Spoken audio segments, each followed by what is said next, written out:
मित्रांनो, अलीकडच्या काही वर्षात भारतात मोठ्या प्रमाणावर रस्त्यांचे जाळे तयार झाले आहे।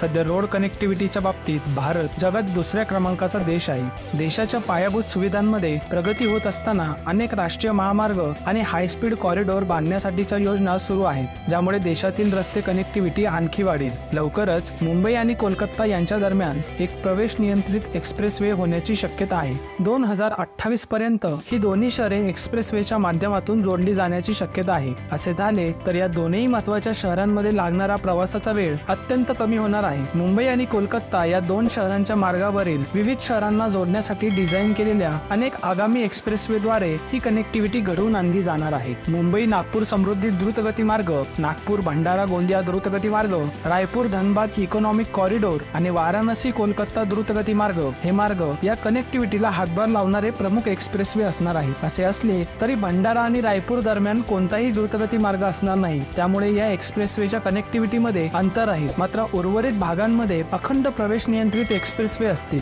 मुंबई नागपूर समृद्धी द्रुतगती मार्गाचा विस्तार करून 127 किलोमीटर लांबीचा असलेला नागपूर भंडारा आणि गोंदिया या 3 जिल्ह्यांना जोडणारा ईस्टर्न एक्सप्रेसवे मंजुरीच्या प्रतीक्षेत आहे। या द्रुतगती मार्गाला मंजुरी मिळाल्यास नागपूर ते गोंदिया दरम्यानचा प्रवासाचा वेळ सध्याच्या 4 ते 5 तासांवरून लक्षणीयरित्या 2 तासांपर्यंत कमी होण्याची अपेक्षा आहे। त्याचप्रमाणे रायपूर धनबाद इकॉनॉमिक कॉरिडॉर आणि वाराणसी कोलकाता द्रुतगती मार्ग हे देखील प्रस्तावित मार्ग आहे। या सर्व प्रकल्पांना मंजुरी मिळाल्यास लवकरच मुंबई ते कोलकाता हा प्रवास देखील द्रुतगती मार्गावरून करता येईल। धन्यवाद।